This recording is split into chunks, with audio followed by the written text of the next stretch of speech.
This is CGTN, China Global Television Network.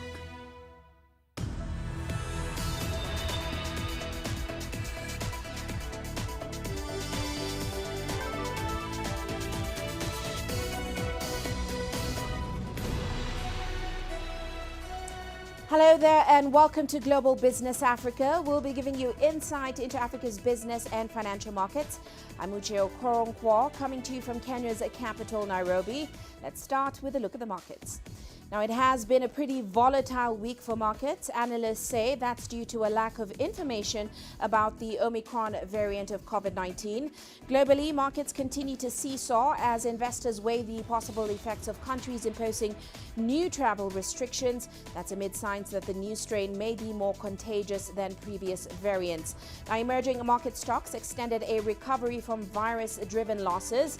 MSCI's index of emerging market stocks rose 0.5% on the day, moving further above a one-year low hit last week. Kenya's Nairobi Securities Exchange All-Share, one of the biggest losers on the continent today. It fell over 1%. Stocks leading those losses are Kenya's power generation company, KenGen, and Kenya Commercial Bank Group. Of course, KCB fell after it announced that it was cancelling its planned acquisition of a lender in Tanzania. Now, also coming up on today's show, we take a look at the African Development Bank's performance during the COVID-19 pandemic. OPEC Plus agrees to go ahead with a rise in oil output as U.S. pressure trumps the virus scare. And we explore how Africa can embrace digital currencies.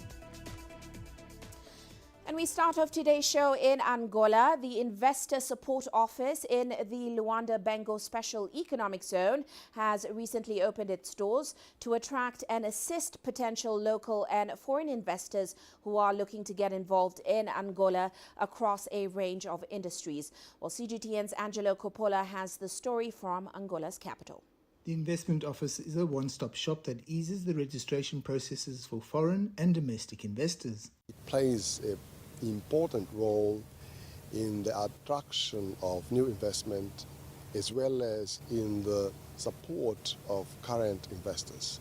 Now, this is part of government mission and the mission as well to create and to offer better market condition, better business environment, like to make business registration and business management easier. The office serves a dual role, assisting investors to get their businesses off the ground and acting as a government support structure for citizens in the area. People around here, this area, they're knowing the existence here from Gaia, and they're coming, they're passing the word, telling, there is a guy there. They have some service available, like guichet, like the tax service, and people are coming slowly, but they're coming. Government services are being established across the country as it begins to gear up for economic growth. The people are happy, very happy, because there is not this service here around a lot, and the fact that they're all together in one building is a plus, for the people. They can solve everything here. Investors have, since the beginning of November, got a one-stop shop where they can get all their business sorted out so they can start operating within the Z, which is the Special Economic Zone in Luanda. I'm Angelo Coppola for CGTN in Luanda, Angola. Well, let's now turn our attention to that African Development Bank report. Now, the bank has released its annual development effectiveness review for this year. According to the organization, this year's report tells the story of the bank's performance in the context of one of the most serious crises to affect Africa in the modern era. Now, the report analyzes the pandemic's impact both on Africa's development trajectory and also on the bank and its operations. Well, let's get the details on this year's Development Effectiveness Review. We're joined by Abdul Kamara. He's the Deputy Director General for the East Africa region at the African Development Bank. Great to have you with us on the show today, Mr. Kamara. Now, it is safe to say that this year has been atypical at the very least. Africa, as we mentioned, is barely emerging from one of the most serious crises that it has faced. So give us some insight into how this impacted the objective of this year's report and certainly the process of putting together this report. Thank you very much, Uche, for hosting me. And I think the fact that this year has witnessed a crisis of unprecedented magnitude cannot be overemphasized. It affects us as it did to everyone. It affected the way we work, the way we communicate, the way we deliver, but more importantly, the way we measure or assess our results and performance. Uche, you know, at the African Development Bank, we place a lot of emphasis on results, on our delivery, on the impact we make on the lives of people. And that is where the annual Development Effectiveness Review comes into play. The annual Development Effectiveness Review is a report that gives the bank an opportunity to take a break every year and check and look back how best we are doing, how we are delivering, and what difference we are making in the lives of people. Of course, we get most of the things right, but there are also areas that we need to improve. And this year, very specifically, the preparation of the report clearly, even though it stayed on our conventional focus on the bank's long-term strategy, 2013-2023, and its operational priorities, the high fives, which I'm sure all of you know: light up and power Africa, feed Africa, integrate Africa, industrialize Africa, and improve the quality of life for the people of Africa. Even though we had to focus on assessing this, the report had to be nuanced to take into context the huge effort that we focused on the pandemic itself. And clearly, in that way, it affected the objectives, but it also affected the way we delivered, the report. Of course, we had to broaden the consultations at various levels with key stakeholders to ensure that we took their views into context. But more importantly, it also increased the rigor of data collection, as well as the depth of the analysis to put the COVID context, into perspectives. Well, let's now take a closer look then at the role that the AFDB played in Africa's economies during this tumultuous period. Besides launching a $3.6 billion COVID-19 response facility, which provided emergency budget support for a lot of African governments, in the report you also point to the fact that you had to repurpose your lending programs to meet those changing needs, and also put a special focus on health infrastructure. So tell us more about what the bank was able to achieve this year and, of course, in 2020, and how the pandemic changed the AFDB's approach to development aid, and, of course, your aid programs as well. Yeah, clearly, when the pandemic hit, the African Development Bank had to come in really in a big way.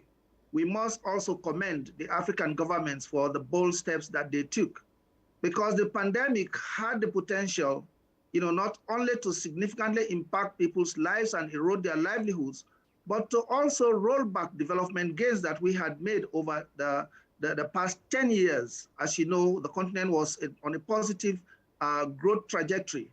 So the first thing that the African Development Bank did, it launched a $10 billion COVID crisis response facility.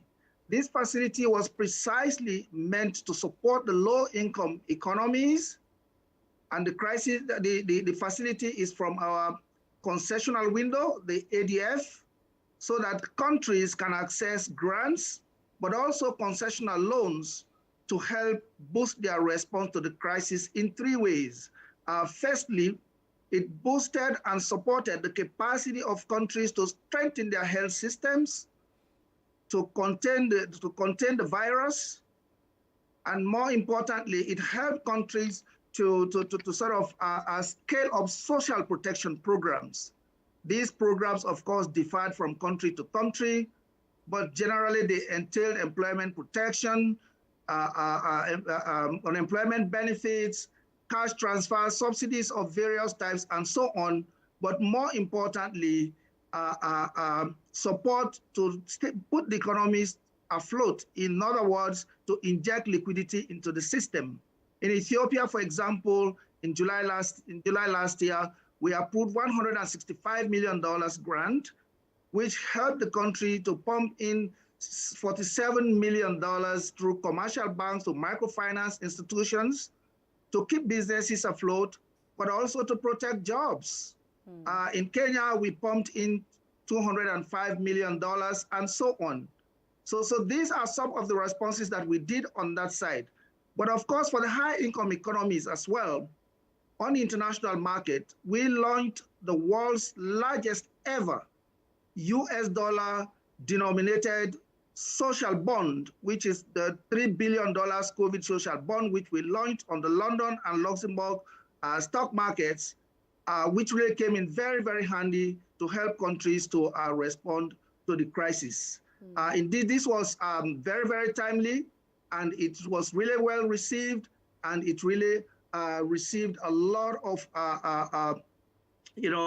appreciation from the international scene. And of course, you are aware that for that year, 2020, the African Development Bank was rated by the world's most prestigious financial magazine, Global Finance, as the best multilateral financial institution in the world for our swiftness in responding, to the COVID.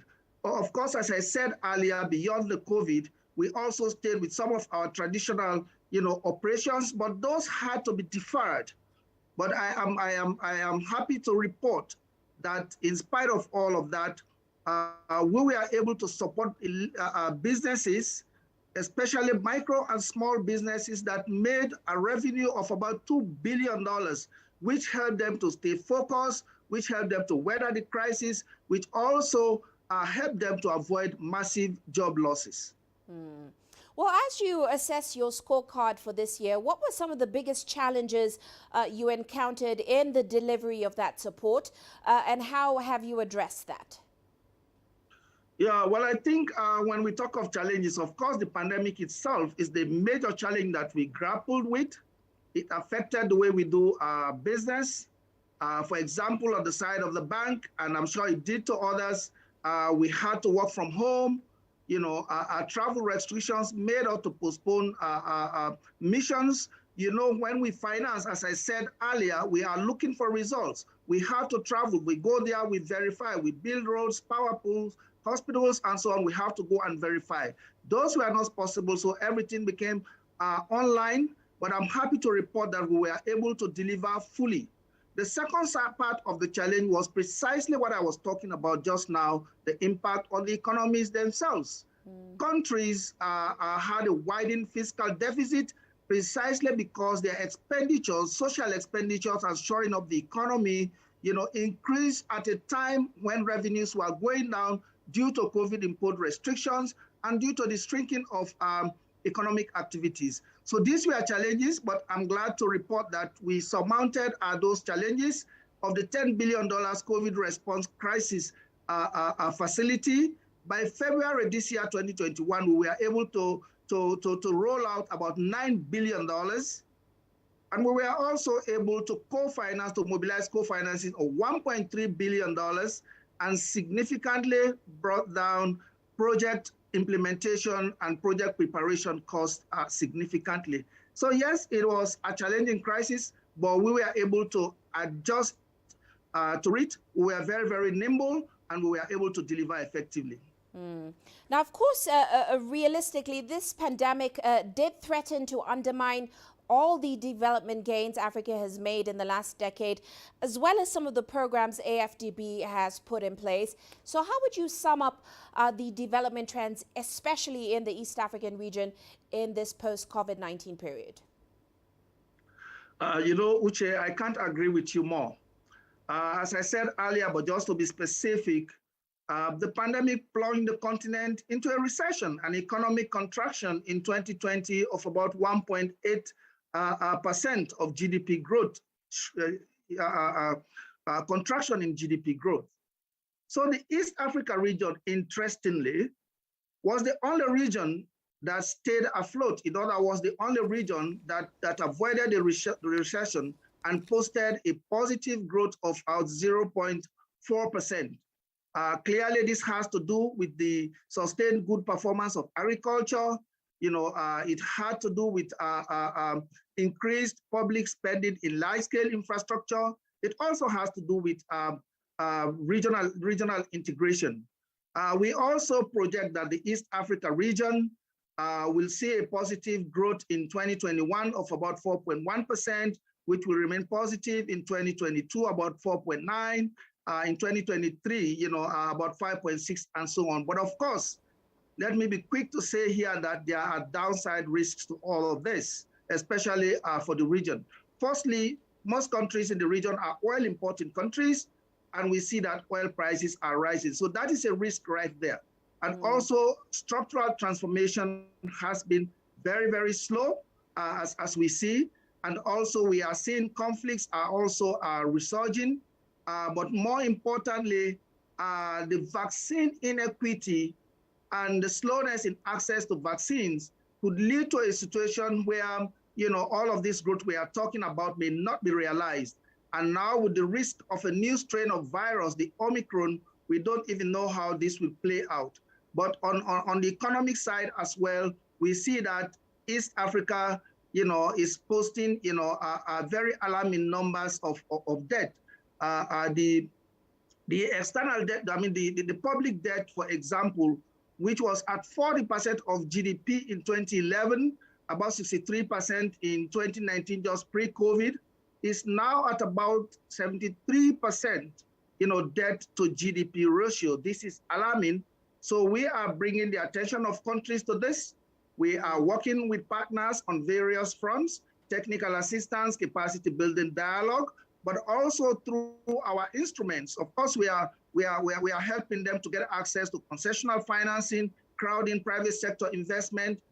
We're doing infrastructure investments that will de-risk private sector investment. We are also using our own resources, to give project loans, corporate loans, public-private partnership deals in the energy sector, in the road sector. But more importantly, we also use instruments such as guarantees, partial credit guarantees and partial risk guarantees, which give comfort to private sector to invest in countries, that are relatively perceived to be risky.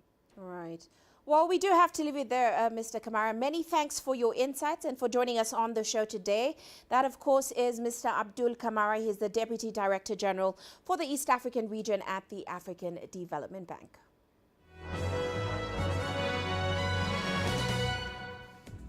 Well, let's now turn our attention to today's corporate headlines. Nigeria's commodity exchange AFEX has announced a new $100 million 10-year bond to strengthen food security in Africa's most populous nation. Now, AFEX says it will invest the money raised on expanding storage capacity by at least 10%. It will also finance farming on 250,000 hectares of land in 6 Nigerian cities. Now, part of those proceeds will also go into launching 4 warehouses with 100,000 tons of storage capacity next month. And Kenya's KCB Group has ended its acquisition bid for a Tanzanian lender from London-listed Atlas Mara. The decision follows KCB's failure to receive certain regulatory approval within the prescribed time frame specified in the agreement. The lender announced in late November last year that it had entered into a share purchase agreement with ABC Holdings Limited for the proposed acquisition of African Banking Corporation Tanzania. And still in Kenya, employees of the country's national carrier, led by the pilots union, have demanded the reinstatement of their salaries to 100% in the latest staff standoff. The pay reductions took effect in January and were projected to remain in place for a period of between 6 to 12 months. Now, KQ has continued to post losses, with the net loss for the 6 months ending June 2021 standing at over $100 million. And finally, mining giant Anglo American has announced plans to introduce mandatory COVID vaccinations across the company, and it may sack workers who refuse. The firm currently employs more than 95,000 employees and contractors worldwide. Now, Anglo will be one of the largest employers in South Africa to implement a vaccine mandate right now. And that's a look at our corporate headlines. Well, let's head into a short break now, still coming up on the show.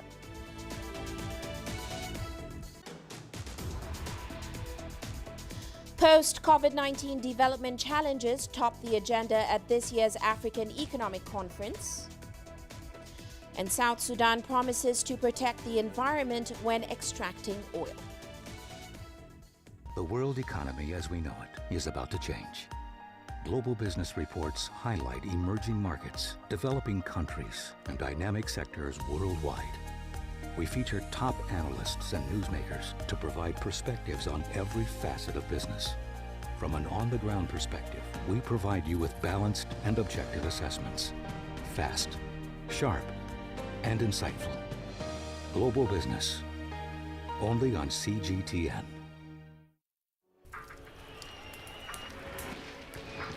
This is it. I'm just about to be shot. Tents here, bottles are being thrown.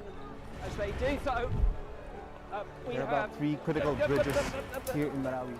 That's one of them. We're going to cross that bridge. As you can see behind me, police forces who are replying with gas. Gas just came in. Tear gas, so it's all begun now. Divisions leading the charge into West Mosul have brought us here. Just got to be careful here with some gunshots. This is where most of the fighting has been concentrated. This is the front line now after 9 days of fighting. We're about 2 to 3 kilometers from the front line. Within clear view of this front line position.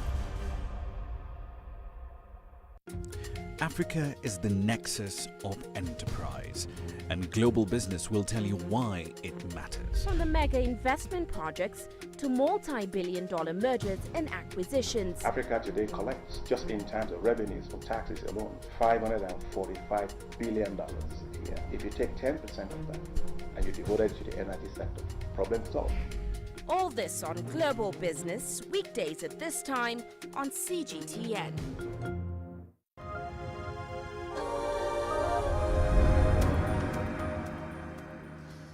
Welcome back. Now, the 2021 edition of the African Economic Conference has kicked off in Sal, which is an island in Cape Verde off the West African coast. The 3-day meeting is being held both in person and virtually, and the event is jointly organized by the African Development Bank, the United Nations Economic Commission for Africa, and the United Nations Development Program. Now, as those discussions kick off today, let's delve further into the key issues on the table with Dr. Antonio Pedro. He's a Deputy Executive Secretary of the Economic Commission for Africa. Great to have you with us on the show today, Dr. Pedro. Now, it has been said that the shock of COVID-19 has pretty much presented an opportunity for Africa to now put its financing strategies on a more sustainable footing going forward. Now, as we see this conference kicking off, are you confident, Dr. Pedro, that the discussions on the table will result in new strategies for a more resilient and sustainable recovery for the continent? What are some of the game-changing ideas and suggestions on the table? Thank you very much for this opportunity to speak to CGTN Africa. First, I think we should say that ever since the pandemic frapped the continent and the rest of the world, we, the United Nations Economic Commission for Africa, have been engaged in the conversations with the ministers of finance economy, development planning, and other stakeholders in finding solutions to the crisis, to the double jeopardy that has befell the continent. I'm talking of double jeopardy because, as we all know, it was not only an impact or negative impact on the health systems, but also on the economy. And we entered in a vicious cycle in which, because the economy recovery was slow, the economy activity was slow, the resource streams were lower, our response to the pandemic, to the health impacts of the pandemic, became compromised. So we've been looking at the solutions to say that this is not the first time that we're having these conversations. It started from the beginning. For example, as you know, Africa has had a very clear position on the issue of the special drawing rights. We have this unprecedented allocation of $650 billion for which Africa has only benefited 5%, and yet is the continent with the largest needs. So we've been arguing that we need more allocations of special drawing rights, for which, among other things, ECA and PIMCO launched the Liquidity and Sustainability Facility, the LSF, as an instrument to facilitate or to access to what is known as the inland SDRs, so that we can then mobilize private sector investment. We can lower the cost of financing of the continent. So these are some of the many other instruments that the continent is already deploying with a view to responding more effectively to the pandemic. But beyond that, overall, at a more, let's say, structural way, the continent is looking at building forward better, a greener continent, for which already we've seen countries looking at opportunities to utilizing their natural capital as a means to financing sustainable development. As you know, many of our countries, especially, for example, countries in the Congo Basin, provide significant ecological services to the rest of the world that regulate climate, which currently have not yet been monetized, meaning those services, the cost and the value of those services have not been taken into consideration as a source of potential financing. So we've been working together with the rest of the continent into first mainstreaming natural capital accounting in national accounts, so taking better account of the services associated with natural capital. And then the next step, as announced also during the COP26, is an effort towards establishing on the continent carbon credit markets, right, in which some of those ecological, natural capital and its associated ecological services will be traded for green financing, for blue financing, so green and blue bonds. So there's quite a lot of innovative solutions that are being discussed on the table. Well, sorry to interrupt you, Dr. Pedro, because I wanted to drill further into the topic of development finances that are available for Africa, because we know currently Africa, it is still not bridging that financing gap that it needs to achieve the SDGs going forward, which of course are estimated at around $200 billion per year. So are the current developed finance sources that we're tapping to enough? You mentioned the special drawing rights. Does the development financing model require a rethink going forward? What is the solution when we look at that? Absolutely. We need to look at an international financial architecture that responds better to the structural problems compounding economies such as those in Africa. An international finance architecture that is more responsive to the fragility that is associated, for example, with small island states, the vulnerability I meant. So currently, we don't have that, but I would argue that part of the solutions are also internal to the continent. Whilst we should continue to fight for a more just international financial systems, but we equally have to look internally and take the necessary steps with the view to first understanding what is the value proposition of each of our countries, in meaning what is it that differentiates our countries from other countries. For example, and I've mentioned this today in passing during my opening remarks, that we've organized from the 24th to the 26th of November in DRC, the DRC Africa Business Forum, where we went to a very clear and strong value proposition. And this is based on the DRC's natural endowments of cobalt, copper, lithium, and other battery minerals. And the battery minerals market, as you know, is exploding because exactly of the transitions to greener economies, cleaner energies, the electrification of transport systems. This alone is going to be, by 2025, the battery and electric vehicle value chain will be about $8.8 trillion. And by 2050, this is going to be about $46 trillion. And the DRC produces 70% of the cobalt that is needed to produce the batteries that power these electric vehicles, and of course facilitates the deployment of clean energies, renewable energies, wind and solar. Right. So our argument was that, well, let's demonstrate that DRC is a globally competitive investment destination.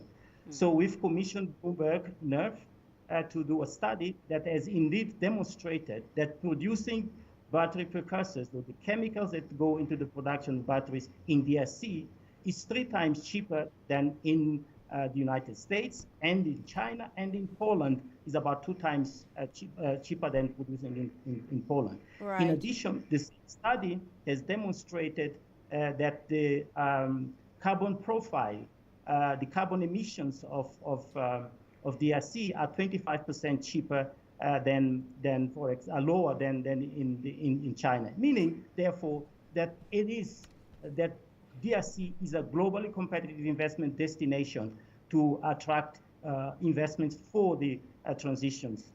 And this is part of the changing the narrative. We need to demonstrate what is the value proposition, what are the comparative advantages of our countries, and then engage in the public-private partnerships into serious conversations with business with a view to making sure that those opportunities are harnessed accordingly. Well, Dr. Pedro, still on the subject of looking internally, we know that African governments were pretty hard hit by the pandemic. It exposed a lot of structural issues. Is there scope to improve regulatory responses as well, especially monetary policy models and instruments that we put in place? Are African governments willing and ready to go beyond the beaten track, so to speak? Absolutely. And again, I'm sorry to make reference again and again to the DRC Africa Business Forum, because that was indeed part of the conversation. What is it that governments in Africa should do with a view to addressing some of the binding constraints to making their countries more competitive? And some of them, of course, have to do with the soft issues, the legal, regulatory frameworks, the fiscal policy, so that and so on. So we are very sure that in view of the importance of accelerating sustainable investments to the continent, our governments will respond accordingly. They are already doing a lot of this. Cape Verde, is one of the countries that is leading the reform process. Rwanda is equally, championing that. And of course, there are the Mauritius of this world, the Seychelles, and so on and so forth. So, but more of that is absolutely required. But this, again, needs to be done in close collaboration with the private sector, so that their needs and issues are part of the policy responses, and that the instruments that are deployed respond to the requirements of the society. So we are looking of not leaving no one behind. For example, we need to create space in the legal and regulatory framework for the emergence of competitive medium and small-scale enterprises in Africa. Those are the ones that create more employment. Look at Germany. This is exactly the model in which a lot of the creativity, the employment is generated. And of course, in the context of Africa, the informal sector needs to be also part of the reform agenda. Quite right. How to formalize the sector, how to provide more support. We are looking at, for example, using foreign direct investment as an instrument to building a capacity of our small and medium enterprises through instruments like local content policies. But local content policies which are not designed by decree, local content policies that are that emerge as part of this continued dialogue between all of the stakeholders, the private sector, the civil society, the small and medium enterprises accordingly. So it's about creating the right ecosystem.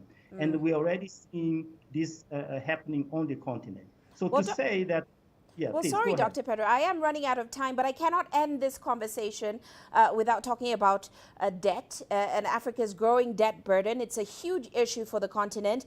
As African nations emerge from this period that, of course, undermined development gains, left them in debt as well, how are stakeholders approaching the discussion around debt sustainability going forward?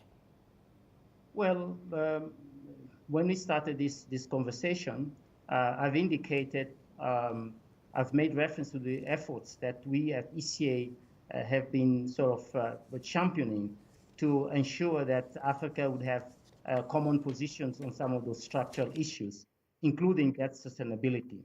So we've succeeded in ensuring that African countries could, their needs could be listened by institutions like the IMF that have created opportunities for that to be restructured, for moratoriums to be sort of in place, with a view to creating more policies, a fiscal space for our countries to respond to the pandemic and to launch economic recovery. So more of that is required. It's a combination of several instruments. We also need, as part of the conversation, to mobilize, to enhance domestic resource mobilization. So, I mean, today we've heard frequent references to the need to increase the tax base so that we modernizing the tax systems so that the pipeline of resources to fund our recovery are increased and expanded. Right. So it's a mix of solutions. That restructuring is part of it, but it's not the only one. Right. And I'm Mr. Pedro, not Dr. Pedro. Well, thank you for correcting us on that. Thank you also for joining us on the show today, Mr. Antonio Pedro. That, of course, is Antonio Pedro, Deputy Executive Secretary at the Economic Commission for Africa. Well, let's move on now to South Sudan. The country says it is taking steps to protect the environment, even as it extracts oil to develop the country's economy. Now, the government depends on oil revenues to fund almost 98% of its budget. It is targeting to increase crude production to more than 300,000 barrels per day by 2023. Here's CGTN's Patrick Oyet with more from Juba. South Sudan's government says a total global ban on petroleum production would leave the country without the much needed resources to propel the economy forward. This comes at a time when 7 European countries have pledged to stop support for fossil fuel projects abroad.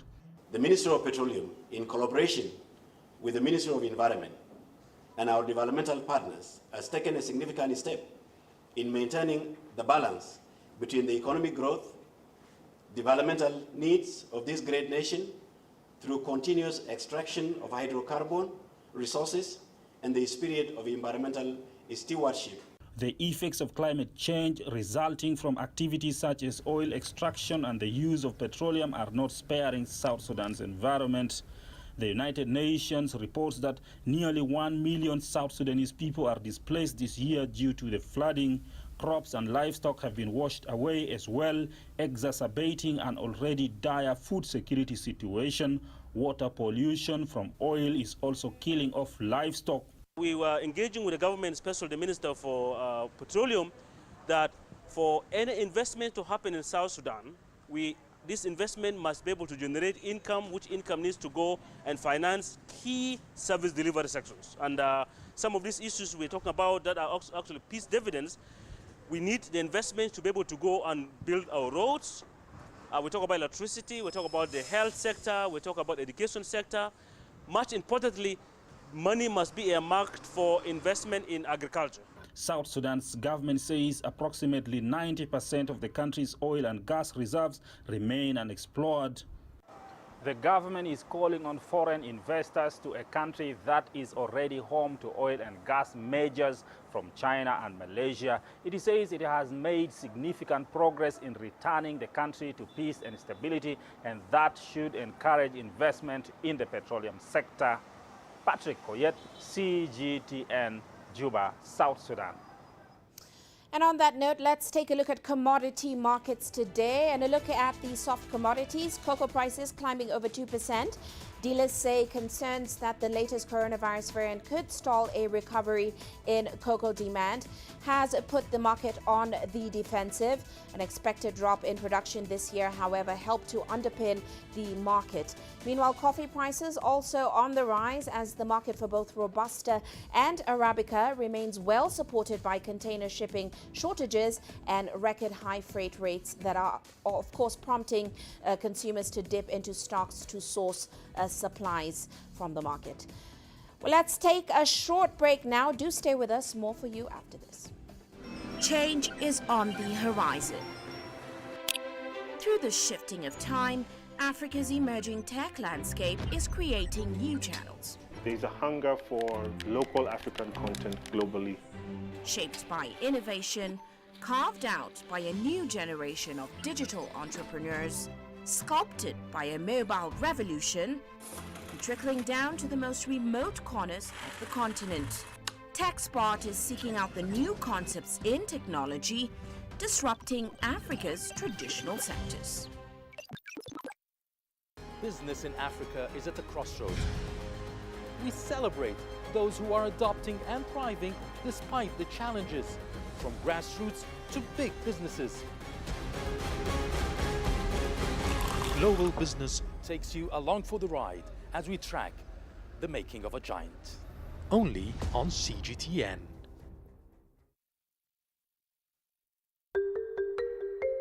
How will your world change today? What happens here?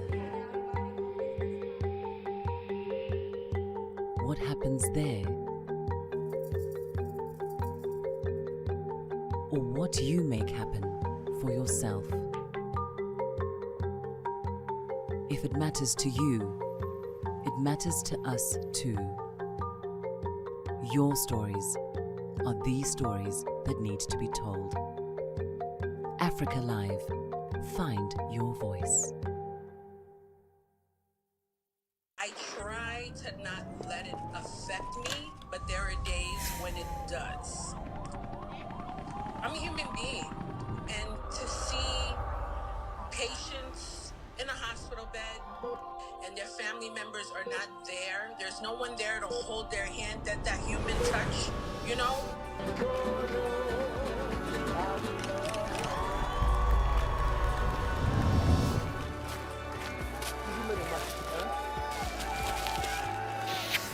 I just hope everyone can remember that the situation is not permanent and that everything will get better eventually.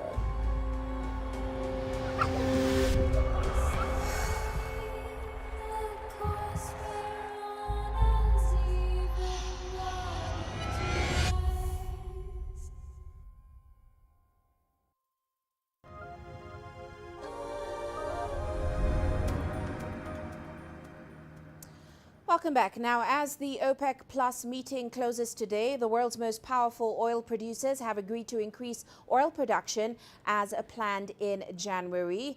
That is despite talk that the OPEC Plus group might take a moment to assess the impact that Omicron could have on future demand.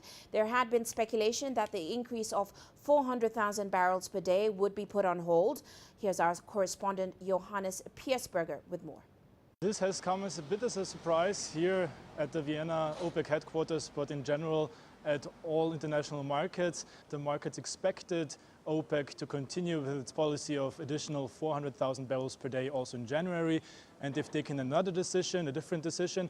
And why that is depends on several factors. One of the topics discussed today was surely pressure or suggestions coming from US President Joe Biden, because the United States want more oil output in circulation in order to manage and keep the oil price lower, especially in the United States. So the US have supported this by releasing more of the strategic oil reserves in the US in order to have more quantities in circulation. Another topic that truly has been discussed, the possibility of Iran re-entering the oil market.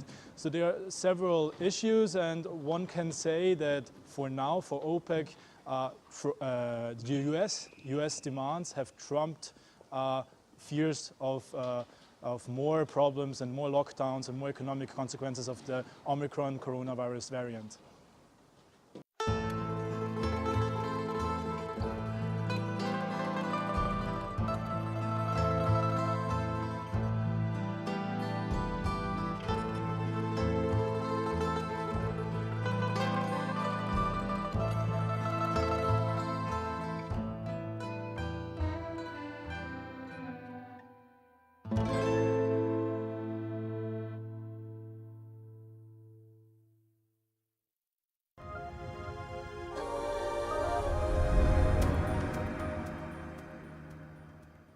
Now, telecom operators have largely driven Africa's cashless payment systems, while central banks are stepping up to the plate by introducing their own digital payment platforms now in order to improve financial inclusion on the continent. But some analysts believe Africa needs just one digital currency or a cryptocurrency in order to advance cashless payments under the Continental Free Trade Agreement, which of course seeks to boost intra-African trade. Here's CGTN's Nabil Ahmed Rufai reporting from Accra. Mobile money payment is driving a change in financial services across Africa, like Kenya's mobile money platform, M-Pesa, which is used by millions of people. Countries like Ghana are trying to boost financial inclusion and has more than 42 million mobile money accounts, according to government data. This conference in Accra with experts from the continent is organized by the Foreign Investment Network and hopes to find ways of building a cashless Africa. The central banks in Ghana and Nigeria want to widen cashless payments by introducing digital currencies, but analysts say that may not be the way to go with the African Continental Free Trade Agreement in place. A digital currency is just an e-form of what you already have, but it's still not translatable to the other countries that are neighboring next to you. You still have to exchange it through the Forex platform, and you're going to lose money, you're going to lose time, and you're going to lose instant settlement. So creating one currency, it's the only way for Africa. Ghana, Nigeria, and other African countries have banned the use of cryptocurrencies. They say it is illegal because they are not regulated by the central banks. Unregulated does not mean unprotected, and unregulated does not mean out of control. The cryptocurrency platform and the blockchain technology is very regulated. It's regulated by smart contracts. For the African Trade Union, we have a coin ready to go, a stable coin that has more than $1.1 trillion backed behind this coin. It's created for Africa. It's not created for us. And tomorrow it can be utilized to do borderless transactions across all 55 countries. Analysts say cashless payments are set to jump to $1.9 trillion every year by 2025 globally. So, Central banks in Africa need to develop its financial infrastructure to meet the demand. There are so many fintech players in the ecosystem who, with the right policies, with the right infrastructure, can deliver the financial inclusion that the government says is looking for. Now that brings to the fore the issue of infrastructure. Financial infrastructure and the innovations that will create the new kinds of financial infrastructure that will work in innovating on the existing financial ecosystem is the kind that typically involves interconnectivity among banks, interconnectivity among other financial institutions, and usually the government can be a driver for creation of these types of interconnectivities. Experts say the COVID-19 pandemic has sped up the digital transformation system as many people prefer cashless payment. As Africa races to bridge the gap in cashless transactions with Europe and the US, analysts want governments and central banks in the continent to look towards a cryptocurrency that would be accepted by all countries. They believe it will help make payments across the continent easier while boosting intra-African trade and investments. Nabil Ahmed Rufai, CGTN, Accra, Ghana. And heading to Ethiopia now, the country has become one of Africa's manufacturing hubs over the last 5 years. The nation now has 13 state-of-the-art industrial parks, which house more than 100 global companies. Well, as CGTN's Girum Chala now reports, these industrial parks are fast becoming the backbone of national macroeconomic development. Ethiopia's industrial parks development scheme began less than half a decade ago. But experts say this has been a remarkable journey so far. Across the country and in locations such as Adama, Hawassa, Mekelle, Kombolcha and others, there are now 13 fully operational industrial parks. The parks house garment and textile, pharmaceutical and agro-processing manufacturers. The basic goals of developing industrial parks are earning foreign currency, attracting international business people to come and invest in Ethiopia, also known as FDI, creating job opportunities, among others. These are placed based on the country's macroeconomic targets, but these are not the only ones. We expect a lot more out of our industrial development plans. Ethiopia's industrial parks have provided more than 85,000 direct and indirect jobs for citizens. When it comes to hard currency earnings, the parks have made close to $800 million in sales to the international market. Experts say the industrial sector in Ethiopia, particularly these parks, are supporting the macroeconomic development of the Eastern African nation. Given the limitations in capacity, knowledge, and proper administration of the industrial parks, I would say the industrial parks are contributing much to the macroeconomic development of the country. So, like when we speak of macroeconomic setups, so you speak of export and trade, balancing the international trade. Employment opportunities, and many more. More than 100 globally renowned companies now operate in Ethiopia's industrial parks, churning out a variety of products for the world's most successful brands.